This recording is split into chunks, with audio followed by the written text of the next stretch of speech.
बिस्मिल्लाहिर्रहमानिर्रहीम। आज जिस टॉपिक पर आपको लेक्चर दिया जाएगा उसका नाम है वेपर कंप्रेशन सिस्टम। आज जो इंतहाई अहम टॉपिक है वो है रेफ्रिजरेंट और उसमें आर्टिफिशियल तरीके से हम कूलिंग किस तरह हासिल करते हैं, तो उसी के बारे में आज ब्रीफ करेंगे।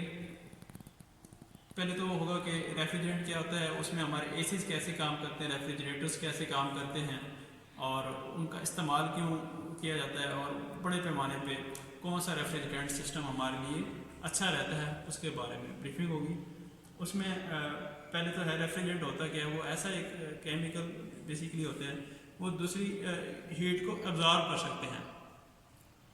या हम रेफ्रिजरेटर्स की या रेफ्रिजरेशन की इस तरह से एग्जांपल ले लेते हैं कि ऐसी डिवाइस जो मसनूई तरीके से ठंडक पैदा करने के लिए इस्तेमाल की जाती है, इसका रेफ्रिजरेटर।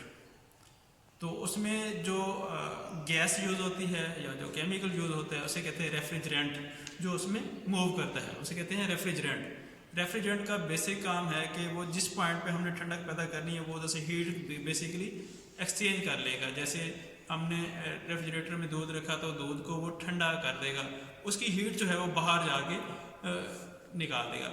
तो उसमें जो हमारे पास सेकंड लॉ जो थर्मोडायनामिक्स है कि हम किसी भी ठंडे जिस्म से हरारत को गर्म जिस्म की तरफ उस वक्त तक हरारत मुंतकिल नहीं कर सकते जब वक्त ये कि उसके दरमियान में हीट पंप, कंप्रेसर या कोई ऐसे सोर्स का इस्तेमाल नहीं करेंगे। ये हमारे पास हीट पंप या कंप्रेसर का इस्तेमाल है जिसकी वजह से ये काम करता है। उसमें डिफरेंट टाइप्स के रेफ्रिजरेंट हैं, अमोनिया है, फ्रियान है, R12 और डिफरेंट नामों से कार्बन डाइऑक्साइड है, सल्फर डाइऑक्साइड है।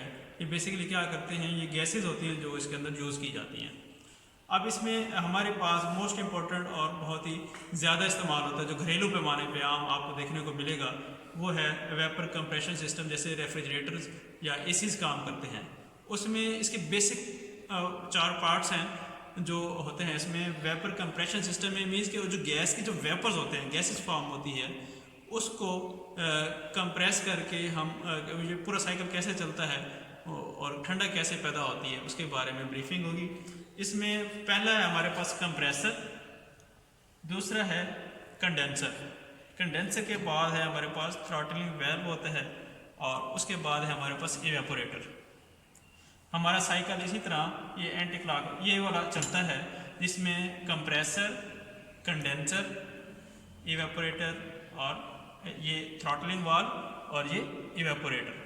अब इसमें काम कैसे करता है, आपके घरों में जो एसीज देखे होंगे, एक होगा आउटर और एक होगा इनर। इनर में हमारे पास थ्रॉटलिंग वाल्व और ये लगा होता है जिसे कहते हैं इवेपोरेटर, जिससे हवा ठंडी होकर हमें मिलती रहती है। उससे जो आउटर होता है उसमें लगा होता है जो काले रंग का आपको बॉडी नज़र आएगी, उसके अंदर मोटर लगी होती है, मोटर के अंदर कंप्रेसर होता है। जब मोटर चलती है तो ये क्रैंक शाफ्ट को चलाती है। ये कंप्रेसर जो है आपको ये नीचे जाएगा, ऊपर पिस्टन जब नीचे आएगा तो जो इसके अंदर रेफ्रिजरेंट होता है इस पूरे वो उसको सक करता है, फिर उसको दबाता है। जो उसका प्रेशर बढ़ जाता है तो उसको हम हासिल कर लेते हैं। प्रेशर बढ़ने से टेम्परेचर भी बढ़ता है, उस टेम्परेचर को हम क्या है इसमें कांस्टेंट प्रेशर पे कूल कर देते हैं। प्रेशर कांस्टेंट रखते हैं और उसको क्या कर देते हैं, ठंडा करते हैं।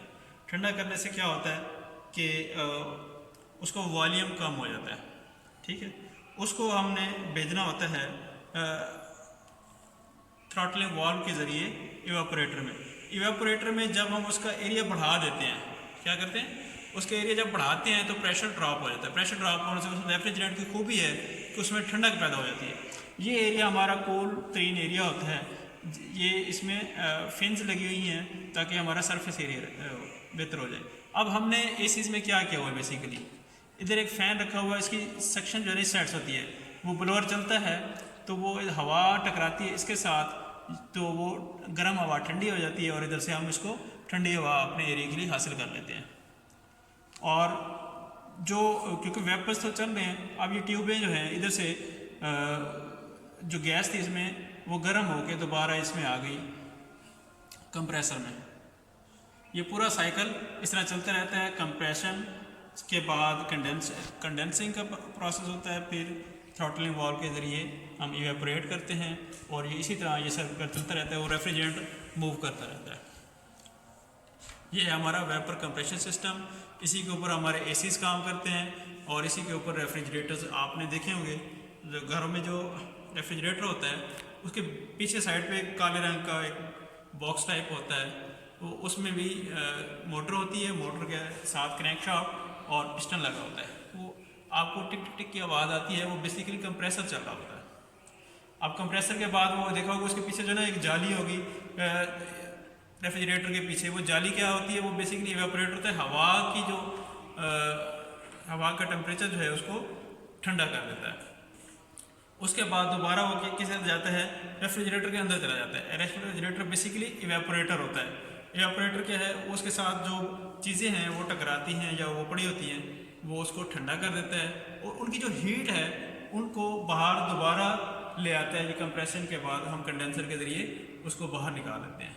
जैसे सेकंड लॉ ऑफ थर्मोडायनेमिक्स था कि आपने ठंडे जिस्म से हरारत मीन्स के पानी जो 25 डिग्री है आपका दूध का टेम्परेचर, उसको 0 डिग्री करना है जब आइसक्रीम बनानी है,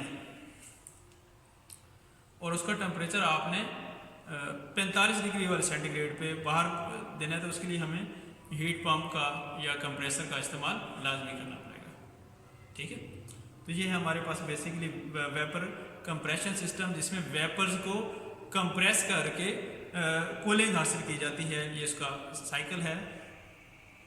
ये हमारे पास ज़्यादातर रेफ्रिजरेटर्स में और एसी में छोटे लेवल पे इस्तेमाल होता है।